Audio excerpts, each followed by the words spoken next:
Mhm. Okay, for the record, this is position 92 on my calendar, state of Georgia versus Quincy Thurman Satterwhite. Mr. Satterwhite is charged in warrant number 2022 WA 12429 with committing the offense of theft by taking. Mr. Satterwhite is present here in court. He's been represented by Attorney Hill, who's also here and present. The state is being represented by District Attorney Mosley.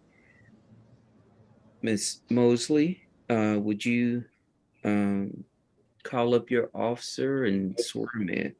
Yes, sir. Mr. Rupert. Mr. Rupert, Michael Rupert. All right. Officer Rupert, would you raise your right hand? You swear affirm the testimony you're about to give in the state of Georgia, the case of the state of Georgia versus Quincy T. Satterwhite will be the truth, the whole truth, and nothing but the truth, so help you God? I do. All right. Would you state your name for the record, sir? Officer Michael Rupert, And who are you employed with, Mr. Rupert? Clayton County Police Department. And were you so employed with Clayton County Police Department on August 8th, 2022, sir? Yes, ma'am. And on that day, you respond, I think the name for it is. Hold on one second, D.A. Mosley.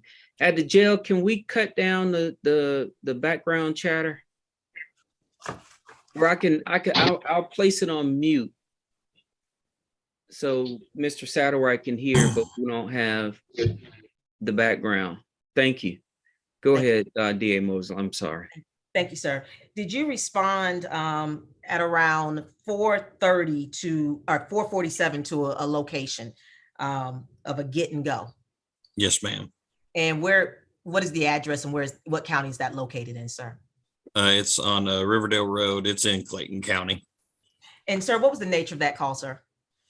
It went out originally as a disturbance that a female had called saying that somebody had subject had gotten in her car and was driving away in the vehicle, and she was able to ultimately stop the subject from driving completely away with her vehicle.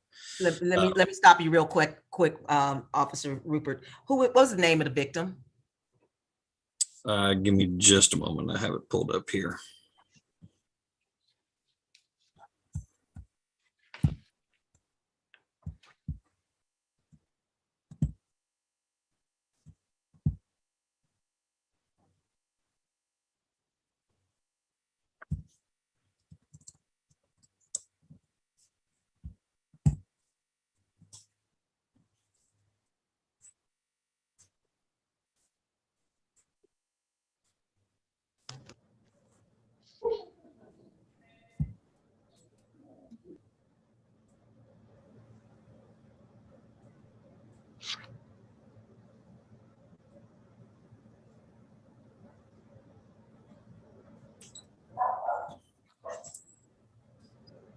It would be a Chastity James.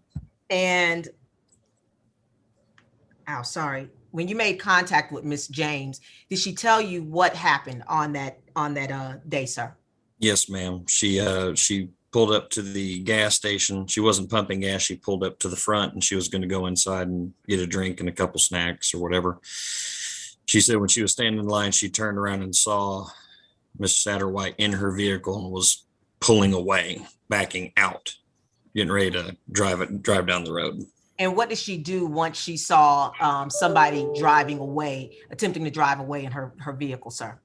She ran out and jumped in the vehicle and pretty much fought Mr. Satterwhite until he got out of the vehicle and ran away.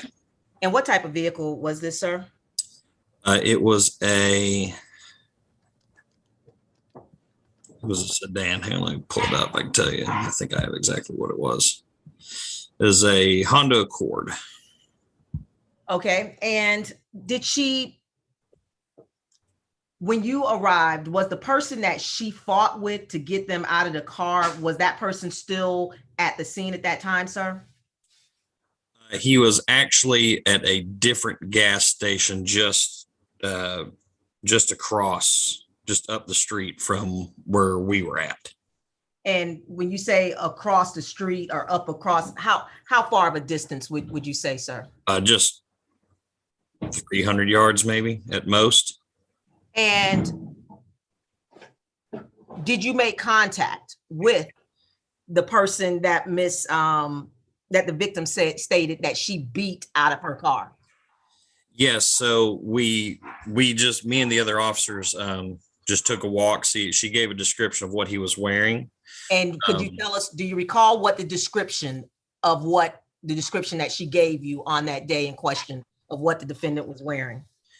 So the description she gave, the clothing, the type of clothing matched, but the colors were off.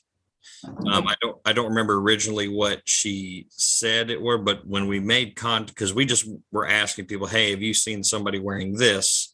And the subject also left a social security card in the car when he got out. Okay, it's going back to that. That's very pertinent.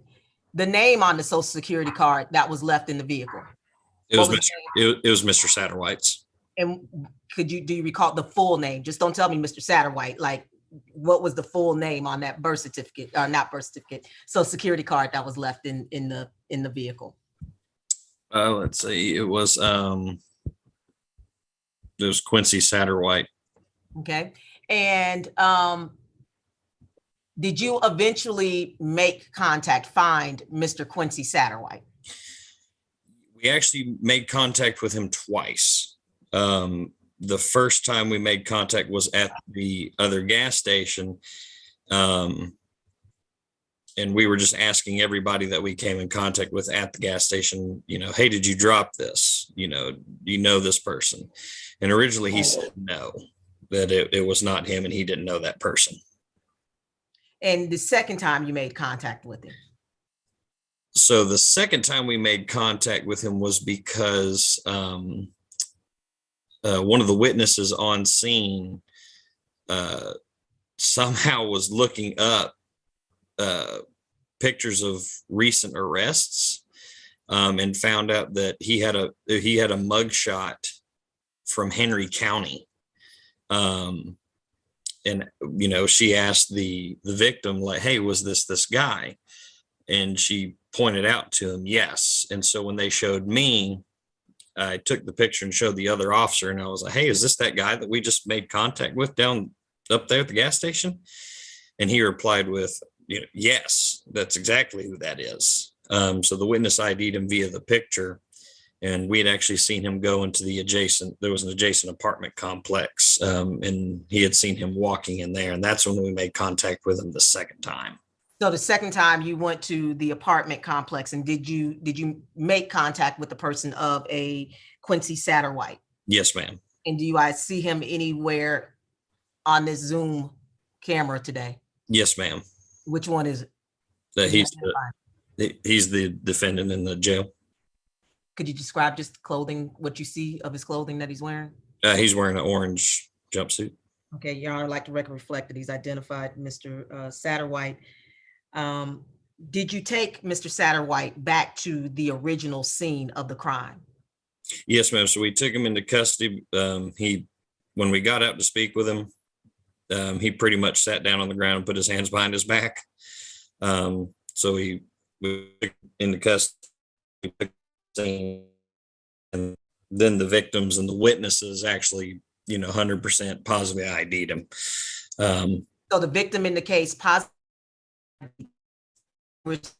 met Satterwhite as the person that she beat out of her car? Yes, ma'am. And did she tell you if she had given permission to Mr. Satterwhite to get into her vehicle and to take her vehicle? No. No further questions of this witness at this time, Your Honor.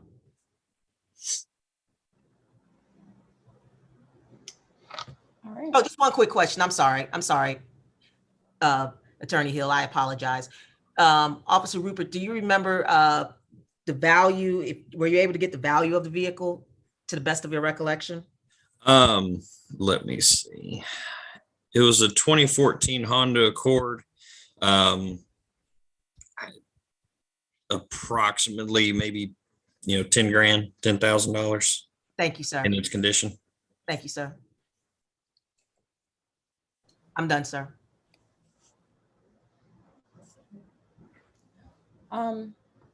Okay, I'll proceed. Officer Rupert. Yes, ma'am. So was there a video recording of the incident? Of him actually taking the vehicle. Yes. So a lot of the camera systems in the gas stations have to require a certain person, usually the owner, to pull up the footage. Most of the time they're not there. So like most of our cases, we weren't able to obtain exact footage at that time. Did you request it after that day? Did you request it from the owner? Is it in evidence? I left my email address. I always leave my email addresses with the gas station clerks, and let them know, hey, when the owner or whoever has access to these cameras, please email me so we can follow up. And not email from anybody at that time. Okay. Okay, going back to your testimony from Ms. James. So Mr. Satterwhite never actually left the parking lot in the vehicle. Is that correct? Correct. He did not make it out of the parking lot. Okay. So when the car, according to your testimony, you said he was moving the car and Ms. James entered the car while it was moving. Is that right? Yes, ma'am. He was backing up and getting ready to pull out of the parking lot, and she was able to enter the vehicle and beat him out of the car. So Ms. James jumped into a moving vehicle? Yes, ma'am. Okay. Was she able to stop him from taking the car? Yes, ma'am. Okay. All right. Tell me, you said there was a witness that looked up recent arrests, and that's how you were able to pull up a picture of him. Could you tell me who that witness was? It was one of the witnesses that wrote a statement. Let me pull it up.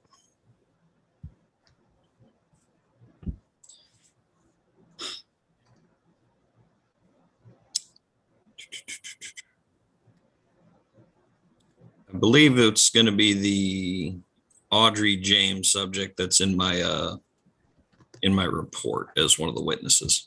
Do you know if she worked at the gas station or was just a patron? No, man, she's just a patron from my understanding.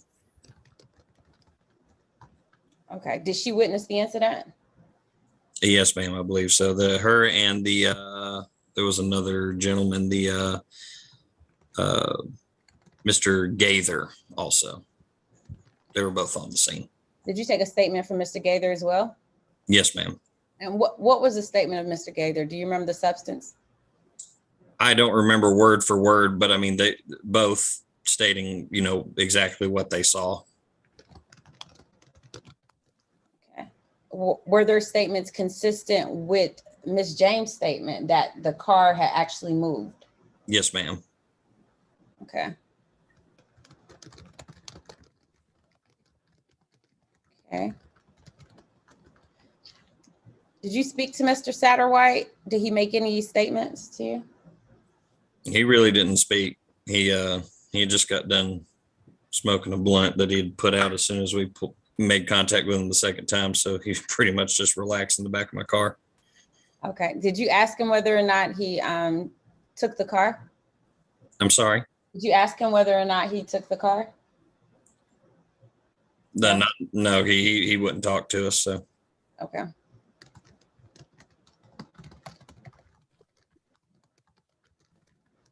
Okay. Let's see. All right. All right. No further questions. Attorney Mosley, do you have any redirect? No, Your Honor. Do you have any other witnesses? No, sir. Ms. Hill, do you have any witnesses? No, Your Honor. Is there any argument? Your from Honor. either side? Sorry, sir. State's just going to ask that you bind this over, sir.